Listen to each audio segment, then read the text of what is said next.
Are there days when it feels really hard to get motivated as a stay-at-home mom? You are not alone, and it's something that many, if not most, stay-at-home moms experience at some point in time. Let's talk about 4 things that can help increase motivation so that you can thrive as a stay-at-home mom. The first is to evaluate your expectations. Having unrealistic expectations for yourself as a stay-at-home mom can be extremely demotivating. Having really high expectations for the state of the house, what your kids are wearing, or how clean or tidy they are. These kinds of things can make it feel impossible to get your footing, make it feel impossible to make any progress or to get the things done that you want to. Being a stay-at-home mom at times can be really repetitive, can feel mundane, can feel frustrating, can even feel boring. It's important to acknowledge this reality and also evaluate your expectations. If they're unrealistic or they seem really high or they're causing you stress, it may be time to evaluate and lower your expectations a bit.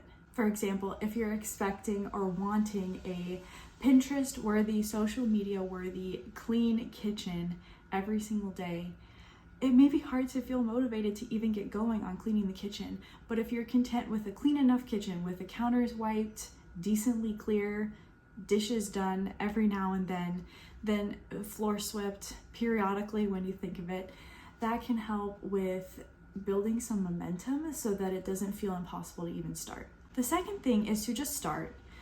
Often we think, and I've struggled with this too, at times thinking that I don't feel motivated. I don't feel like cleaning right now. I don't feel like cooking. More often than not, motivation follows action, not the other way around. So if there's things you need to get done and you have a list, just set a timer for 5 minutes, pick something, maybe pick a room to focus on or start with, or pick a few tasks to get going on and just focus on those, because often if you start for just a few minutes, you'll get some momentum and you'll keep going. Another thing that can help with this is to find ways to feel a sense of accomplishment. As stay-at-home moms, a lot of our tasks are very repetitive, things that we have to do every day or multiple times a day. We clean the kitchen, tidy up the kitchen multiple times a day. We do laundry constantly. We're constantly sweeping the floors up after our babies get food all over the floor, constantly vacuuming when our kids track in dirt. So many things that we have to do over and over again, and it can be hard to feel accomplishment over the tasks that we do because we know that we're just going to have to do them again. But finding small ways to feel that sense of accomplishment, whether it's having a to-do list that you get to check off tasks and mark them complete, even if it's just for now. Maybe it's you take a few minutes and relish the fact that your kitchen is clean and that the sink is actually empty of all dishes for a few moments. Taking time to appreciate little things like that and realize, oh, I've actually gotten things done, even if it's things that I'm gonna have to do again. It can help feel a sense of accomplishment.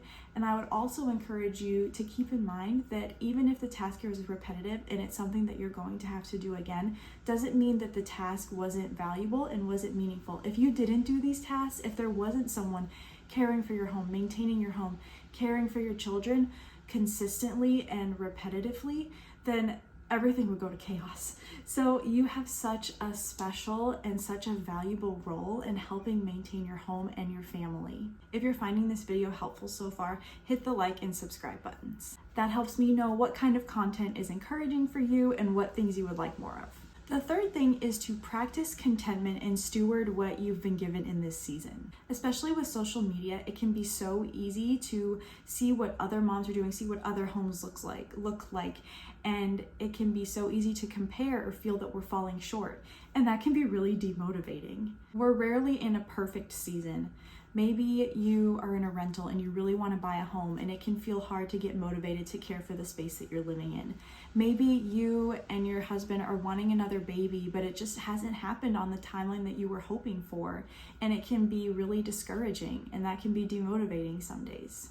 Maybe there's a creative project that you're wanting to work on, but you're having a hard time making progress or having a hard time finding time and space to work on that. Yet I encourage you to focus on what the Lord has given you to steward in this season, because this season is unique. It's not going to last forever. So if it's feeling hard and you're not feeling motivated, remind yourself that 1, the Lord is with you and that He is going to supply the grace for you to get through this season, and not just get through, but to thrive. But to also remember that things are going to change so quickly, especially with young children.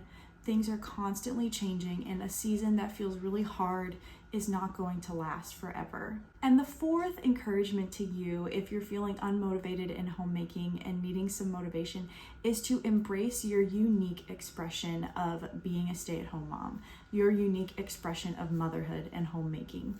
It can, again, like what I was saying before, with social media in particular, it can be so easy to compare and get glimpses of what other moms are doing and their rhythms and their styles of mothering and homemaking.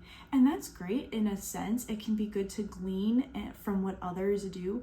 But at the same time, you have been given a unique personality. You have unique strengths and abilities and skills that you can really capitalize on in your role as a stay-at-home mom. So find what works for you. Don't feel like you have to adopt the systems of other moms just because it seems to be working really well for them.